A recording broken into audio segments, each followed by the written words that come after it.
So I am here with my good friend Danny the Digger Herman. Hello everyone. Yeah, and we are on an adventure. We are retracing, would you say we're tracing the... Trying to find the stations of the Ark of the Covenant.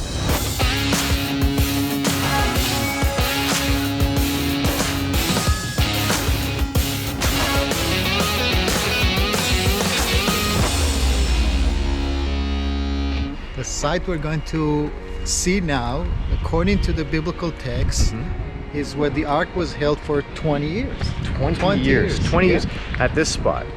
And so in your mind, the Ark really did exist. It's not just some fable story. Unless I find some other proof, I don't see a reason to doubt it. Yeah. Plus the fact that so many details around the stories of the Ark have been validated by archaeology. Okay.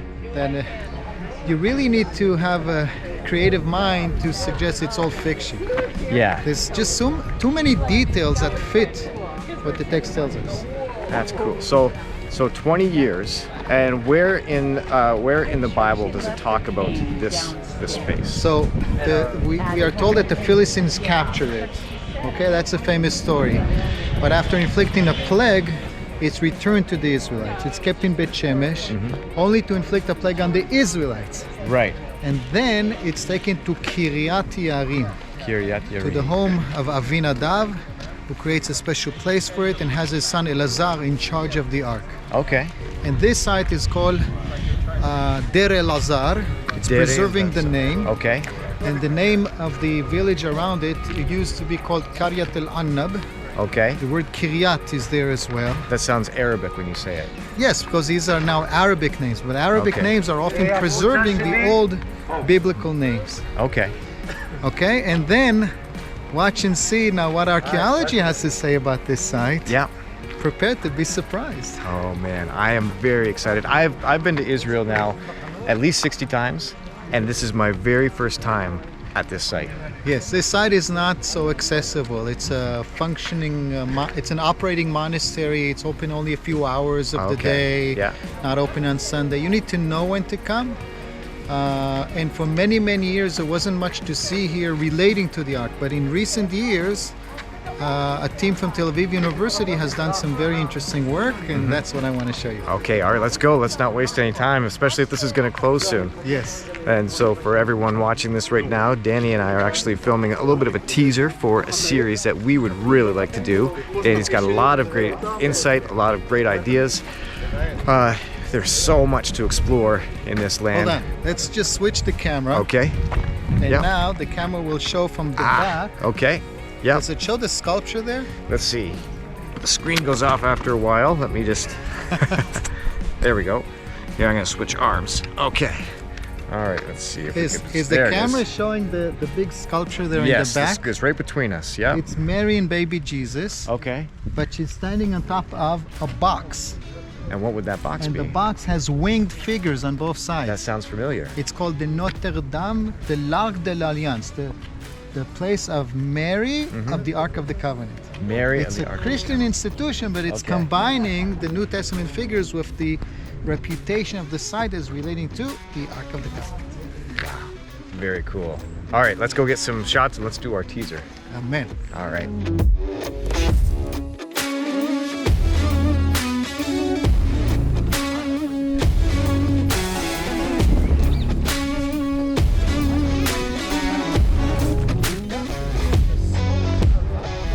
So the Ark was here for 20 years. The So, Ark, yeah. we need to kind of Oh. bend the rules over here a bit. Okay. I hope the nuns don't scream at us. No, they shouldn't. Okay, you We're on saw a it here, mission from folks. God. Yes, we have a very important They should be a task bit here. more flexible. Wait, I have a bad leg. Oh, okay. Okay, here we go. Yeah.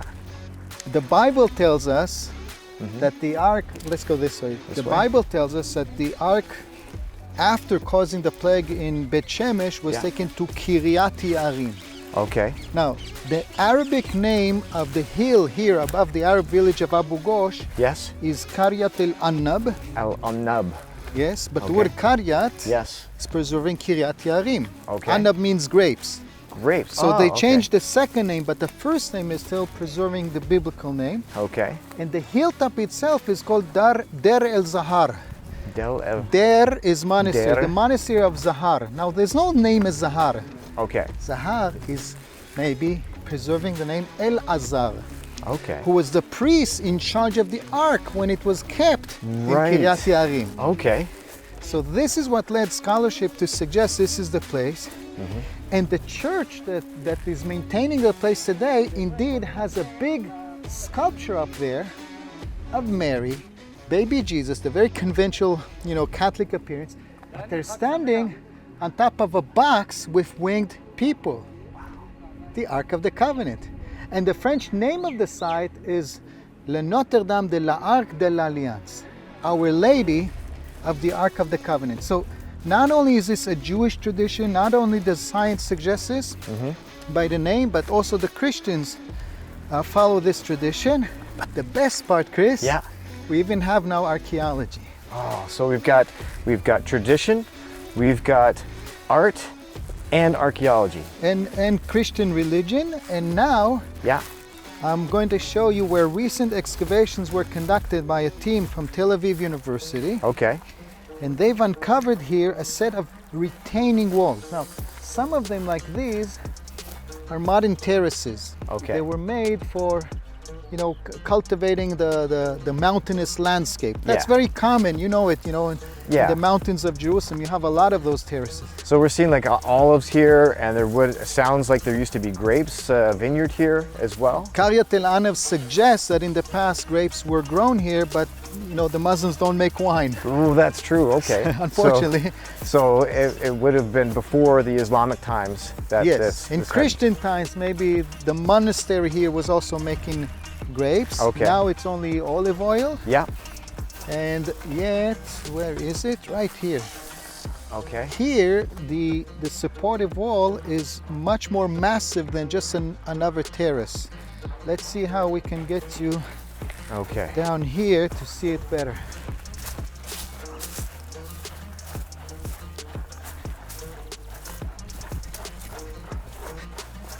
Okay, I admit the wall here doesn't look that imposing, but if you look at it from the other side, Now, how old would this wall be? Do you think? Like. well, that's it. Yeah. What you see above the surface is modern to semi-modern. Okay. Looks like there might be a pathway down there that's easier. Oh, but you're down. Okay, I'm coming down. All right. Don't try this at home, kids. And don't let the nuns see you. But the Tel Aviv expedition working here Okay. noticed that the terrace is very long and very straight. Yes. So they said, hold on, maybe this wall is modern, but it's on top of an ancient wall. Like course. Khirbet Kayafa. Yes. You know the site of Khirbet Kayafa? Yeah, I've where been to you have- Kiryat Yearim many times, and that's really the kind of the custom. When you take over a spot or you're coming to rebuild, you look at what was built before and you build on top of it. Is that right? Exactly. Why reinvent the wheel, so to speak? Yeah, half a destroyed castle is also half a castle half built. Right. So there are two ways of looking at ruins. And you see here, Yeah. I mean, this is still modern, but the bigger stones down here are already part of what Finkelstein discovered. Okay. Most of it is now reburied. It's like all of this, you see, they even marked it. Okay. And look how it continues in a straight line. Yes. Unfortunately, what they found was later covered again. They had an agreement with the monastery to expose, document, and cover it up again. But there's no doubt that this straight wall goes to quite an extent. And then that's the big discovery. There are two more walls going that way, and it actually forms a big rectangular enclosure. Really? Very similar to the Temple Mount. Big rectangular enclosure for the Temple of the Jews. So Finkelstein suggested that this is also a big temenos. That's a foreign word for big elevated flat area for Like a platform, a plateau. platform, Yeah. but for religious reasons. Okay, so it had holy purposes, and Yes. what other reason to have a holy platform than the Ark of the Covenant? Exactly. Back then, big shrines or big places would either be for palaces Yeah. or for temples. Now, we don't know of any special city that will cause the need for a palace. Okay. So the only option is really a temple Let's wait for Yeah, this. yeah. So if this makes it into the YouTube cut, obviously there's a lot of tension around. We've got Easter, Ramadan, and Passover all happening at the same time. And a big helicopter. And a big helicopter just flew by. Yeah, the joys of working outdoors in Israel. Yeah. Always prepare for the unexpected. Yes. The only certainty in Israel is that there's no certainty. Is that the uncertainty? Yeah, that's the one uncertainty. consistency. Yeah. Oh, very cool. Okay, so you're talking about Israel Finkelstein, am I saying it right? Finkelstein Yeah, is Finkelstein. a reputed professor of archaeology from Tel Aviv University. Yeah. He's actually now at Haifa University, but Okay. that's just something technical. And for years, he's been working in Iron Age sites. He was actually trying to prove that there isn't anything substantial prior to the 7th century, and the biblical stories are mostly a reflection of the last parts of the book of Kings, the days of King Josiah and so on.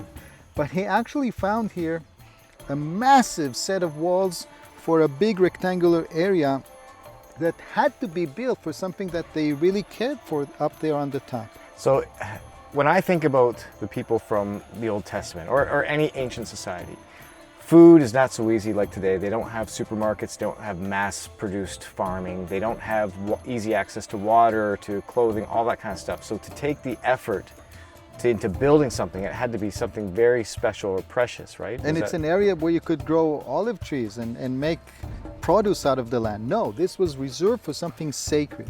Wow. And the only book, the only reference is the Bible telling us the ark was kept somewhere on the way to Jerusalem on a hilltop.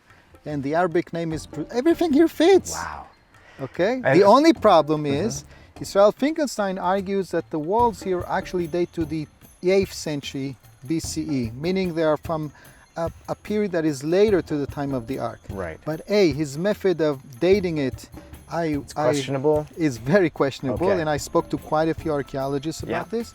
And B, although he didn't say it, I heard it from others, he did find 10th century pottery here. He did? Yes, And is he he did. just omitting it? Like, what can we guess? It doesn't fit his agenda, so he didn't mention it, but I heard others visiting him and telling me, yes, we did, there is also 10th century pottery. Okay. And especially what shocked me is Gabi Barkai, a dear Yes. friend of mine, Yeah. who told me that he did some minor excavations here just for the enlargement of the monastery. Right?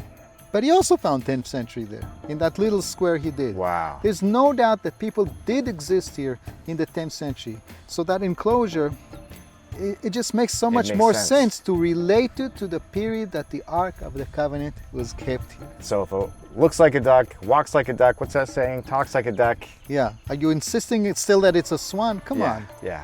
It makes sense to me. I mean, you're convincing me. Now, you said that after the ark was moved, it was, what's the story? How does it go? It goes from here? It was kept here for 20 years according to the Bible. David then takes over Jerusalem and he wants to bring it to final rest in Jerusalem where his son Solomon will build a temple. Right. But on the way, as they go, it's really a march, and it says that David was, singing and dancing in joy.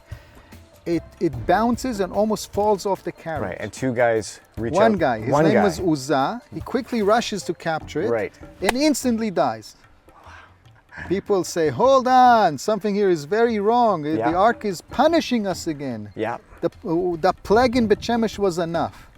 Let's stop and keep it in the home of Bet Oved Edom Hagiti, a very strange term. It means something like the house of the worker from Gat, the Edomite Oved. Okay. So he's an Edomite. I don't know. And- I don't know what it Okay, means. yep. It's a very strange term. That's all I can say. But it was a place where they decided to stop and place it there. Yeah. Now, about 10 years ago, I don't know if the camera can see the highway there in the back. Let's see. This Okay, is the yeah. busiest road in Israel, the highway number 1 connecting Tel Aviv and Jerusalem. About 10 years ago, in addition to making those tunnels, they decided to make a big bridge. And in order to make that bridge, they had to do some salvage excavations to make sure there's nothing significant there. And you know what they found? Among others, they also found Neolithic remains and so on, an Iron Age temple. A temple. A temple. Okay, all right. So you have me very, very interested. So we already went. This is our second location on us tracking the Stations path of the Ark. Stations of the Covenant. Ark. Yeah. Yes. And so this is number 2. And so you're saying that number 3.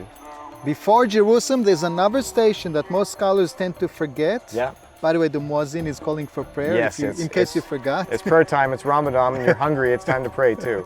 Okay. And that site yielded also very, very interesting finds, including 10th century religious context. You've got to see this. Okay. Now, this bridge, I know the bridge you're talking about. But you've never been under it. No. Well, why would I? know. Why would I go Exactly. there? Me too. Until I heard of the finds and I rushed to see it for myself. Wow. And since then, I've been taking people as it's really, really an amazing find. That's awesome. Well, I can't wait. Can we go? Can we go there today? Yes, let's All go. right, let's go.